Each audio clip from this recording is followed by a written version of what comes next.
Lamentations 2. How the Lord has covered daughter Zion with a cloud of his anger. He has hurled down the splendor of Israel from heaven to earth. He has not remembered his footstool in the day of his anger. Without pity the Lord has swallowed up all the dwellings of Jacob.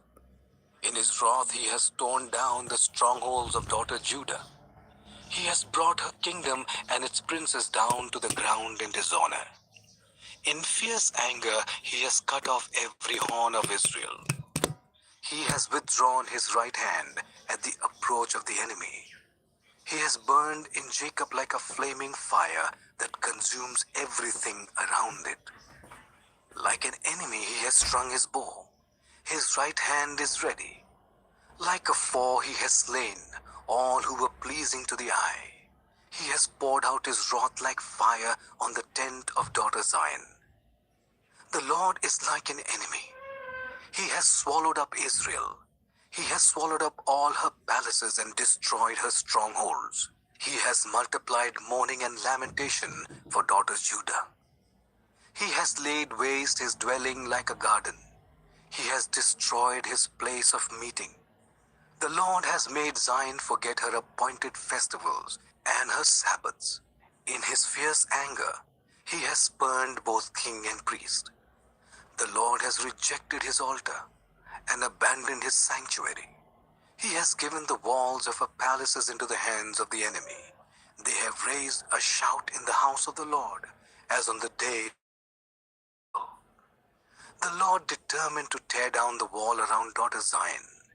He stretched out a measuring line and did not withhold his hand from destroying. He made ramparts and walls lament, together they wasted away. Her gates have sunk into the ground. Their bars he has broken and destroyed. Her king and her princess are exiled among the nations. The law is no more, and her prophets no longer find visions from the Lord. The elders of daughter Zion sit on the ground in silence. They have sprinkled dust on their heads and put. The young women of Jerusalem have bowed their heads to the ground. My eyes fail from weeping. I am in torment within. My heart is poured out on the ground, because my people are destroyed, because children and infants faint in the streets of the city. They say to their mothers, "Where is bread and wine?" as they faint like the wounded in the streets of the city, as their lives ebb away in their mother's arms. What can I say for you? With what can I compare you, daughter Jerusalem? To what can I liken you, that I may comfort you, virgin daughter Zion?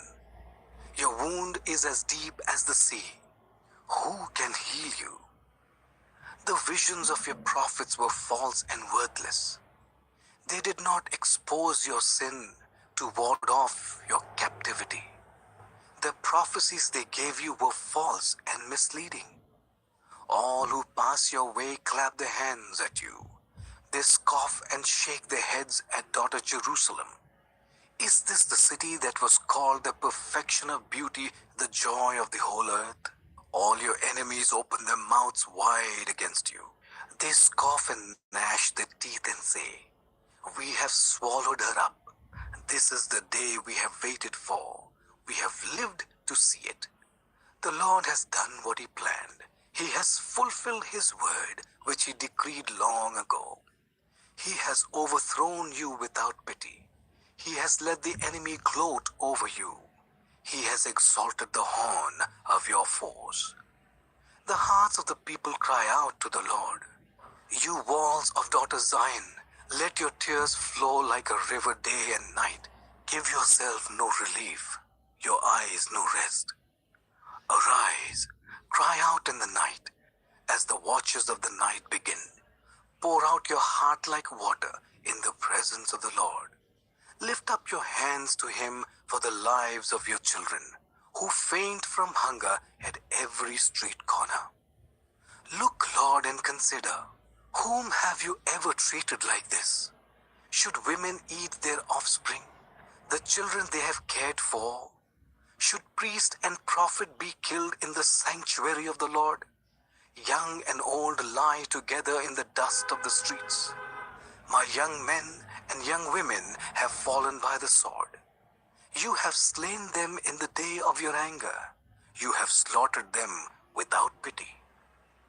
As you summon to a feast day, so you summoned against me terrors on every side. In the day of the Lord's anger, no one escaped or survived. Those I cared for and reared, my enemy has destroyed. Lamentations 3. I am the man who has seen affliction by the rod of the Lord's wrath. He has driven me away and made me walk in darkness rather than light.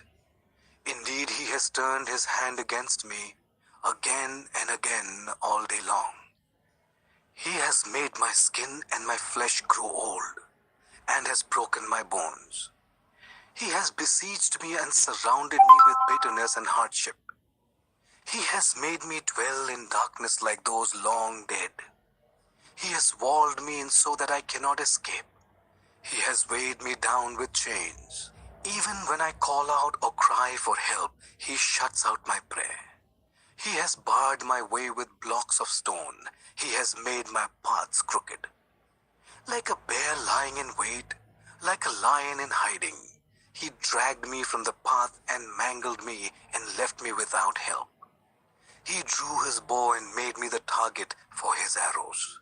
He pierced my heart with arrows from his quiver. I became the laughing stock of all my people. They mock me in song all day long. He has filled me with bitter herbs and given me gall to drink. He has broken my teeth with gravel. He has trampled me in the dust. I have been deprived of peace. I have forgotten what prosperity is. So I say, my splendor is gone and all that I had hoped from the Lord. I remember my affliction and my wandering, the bitterness and the gall.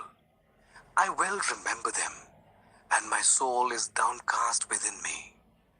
Yet this I call to mind, and therefore I have hope. Because of the Lord's great love, we are not consumed, for his compassions never fail. They are new every morning. Great is your faithfulness. I say to myself, the Lord is my portion, therefore I will wait for him. The Lord is good to those whose hope is in him.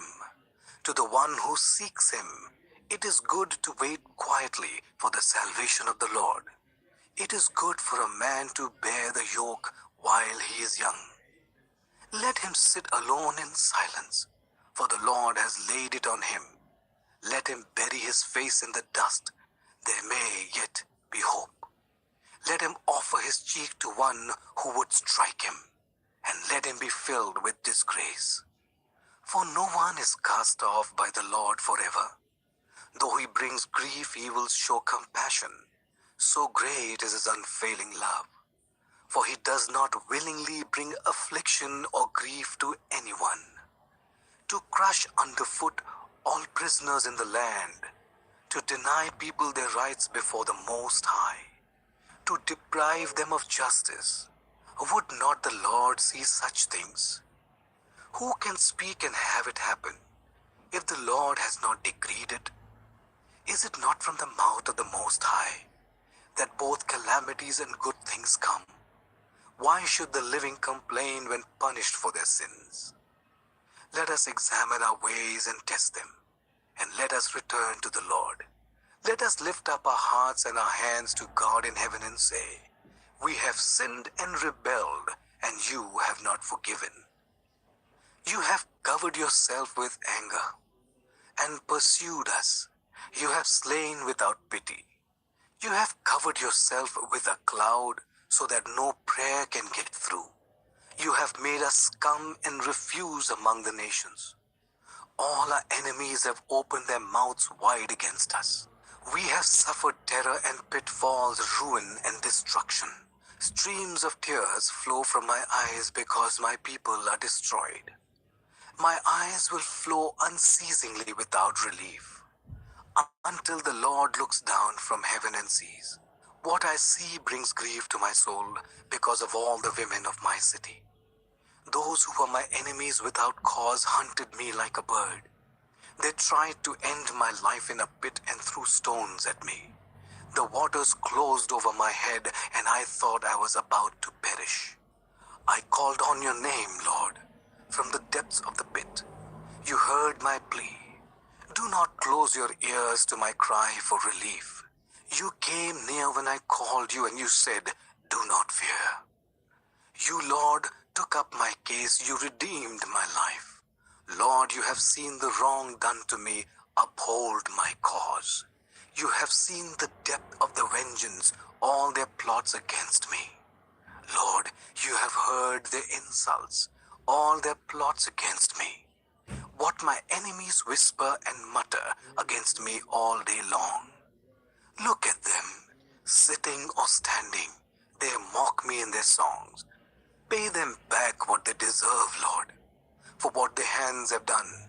Put a veil over their hearts, and may your curse be on them. Pursue them in anger and destroy them from under the heavens of the Lord. Lamentations 4. How the gold has lost its luster. The fine gold become dull. The sacred gems are scattered at every street corner. How the precious children of Zion, once worth their weight in gold, are now considered as pots of clay, the work of a potter's hands. Even jackals offer their breasts to nurse the young. But my people have become heartless like ostriches in the desert. Because of thirst, the infant's tongue sticks to the roof of its mouth. The children beg for bread, but no one gives it to them. Those who once ate delicacies are destitute in the streets. Those brought up in royal purple now lie on ash heaps. The punishment of my people is greater than that of Sodom, which was overthrown in a moment, without a hand turned to help her. Their princes were brighter than snow, and whiter than milk. Their bodies more ruddy than rubies, their appearance like lapis lazuli. But now they are blacker than soot. They are not recognized in the streets. Their skin has shriveled on their bones, it has become as dry as a stick. Those killed by the sword are better off than those who die of famine. Raked with hunger, they waste away for lack of food from the field. With their own hand, compassionate women have cooked their own children, who became their food when my people were destroyed. The Lord has given full vent to his wrath. He has poured out his fierce anger. He kindled a fire in Zion that consumed her foundations. The kings of the earth did not believe, nor did any of the peoples of the world, that enemies and foes could enter the gates of Jerusalem. But it happened because of the sins of her prophets and the iniquities of her priests, who shed within her the blood of the righteous. Now they grope through the streets as if they were blind. They are so defiled with blood that no one dares to touch their garments. Go away, you are unclean. People cry to them, away, away, don't touch us. When they flee and wander about, people among the nations say, they can stay here no longer. The Lord himself has scattered them. He no longer watches over them. The priests are shown no honor, the elders no favor. Moreover, our eyes failed, looking in vain for help. From our towers we watched for a nation that could not save us. People stalked us at every step, so we could not walk in our streets. Our end was near, our days were numbered, for our end had come. Our pursuers were swifter than eagles in the sky. They chased us over the mountains and lay in wait for us in the desert. The Lord's anointed, our very life breath was caught in their traps. We thought that under his shadow we would live among the nations. Rejoice and be glad, daughter Edom, you who live in the land of Uz. But to you also the cup will be passed. You will be drunk and stripped naked. Your punishment will end, daughter Zion. He will not prolong your exile, but he will punish your sin, daughter Edom, and expose your wickedness. Lamentations 5. Remember, Lord, what has happened to us. Look and see our disgrace. Our inheritance has been turned over to strangers, our homes to foreigners. We have become fatherless. Our mothers are widows. We must buy the water we drink. Our wood can be had only at a price. Those who pursue us are at our heels. We are weary and find no rest. We submitted to Egypt and Assyria to get enough bread. Our ancestors sinned and are no more, and we bear their punishment. Slaves rule over us, and there is no one to free us from their hands. We get our bread at the risk of our lives because of the sword in the desert. Our skin is hot as an oven, feverish from hunger. Women have been violated in Zion, and virgins in the towns of Judah. Princes have been hung up by their hands, elders are shown no respect. Young men toil at the millstones, boys stagger under loads of wood. The elders are gone from the city gate, the young men have stopped their music. Joy is gone from our hearts, our dancing has turned to mourning. The crown has fallen from our head. Woe to us, for we have sinned. Because of this our hearts are faint. Because of these things our eyes grow dim. For Mount Zion, which lies desolate, with jackals prowling over it. You, Lord, reign forever. Your throne endures from generation to generation. Why do you always forget us? Why do you forsake us so long? Restore us to yourself, Lord, that we may renew our days as of old. Unless you have utterly rejected us and are angry with us beyond measure. The book of Ezekiel, chapter 1. In my 30th year, in the 4th month, on the 5th day, while I was among the exiles by the river Kibar, the heavens were opened and I saw visions of God. On the 5th of the month, it was the 5th year of the exile of King Jehoiakim. The word of the Lord came to Ezekiel the priest, the son of Buzi, by the river Kibar, the land of the Babylonians. There the hand of the Lord was on him. I looked, and I saw a violent storm coming out of the north, an immense cloud with flashing lightning and surrounded by brilliant light. The center of the fire looked like glowing metal, and in the fire was what looked like 4 living creatures. In appearance, their form was human, but each of them had 4 faces and 4 wings. Their legs were straight, their feet were like those of a calf and gleamed like burnished bronze. Under their wings, on their 4 sides, they had human hands. All 4 of them had faces and wings, and the wings of one touched the wings of another. Each one went straight ahead. They did not turn as they moved. Their faces looked like this. Each of the 4 had the face of a human being, and on the right side, each had the face of a lion, and on the left, the face of an ox. Each also had the face of an eagle. Such were their faces. They each had 2 wings spreading out upwards, each wing touching that of the creature on either side, and each had 2 other wings covering its body. Each one went straight ahead. Wherever the spirit would go, they would go, without turning as they went. The appearance of the living creatures was like burning coals of fire, or like torches. Fire moved back and forth among the creatures. It was bright, and lightning flashed out of it. The creatures sped back and forth like flashes of lightning. As I looked at the living creatures, I saw a wheel on the ground beside each creature with its 4 faces. This was the appearance and structure of the wheels. They sparkled like topaz, and all four looked alike. Each appeared to be made like a wheel intersecting a wheel. As they moved, they would go in any one of the four directions the creatures faced. The wheels did not change direction as the creatures went. Their rims were high and awesome, and all four rims were full of eyes all around. When the living creatures moved, the wheels beside them moved. And when the living creatures rose from the ground, the wheels also rose.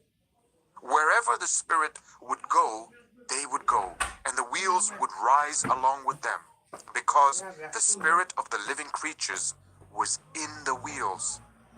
When the creatures moved, they also moved,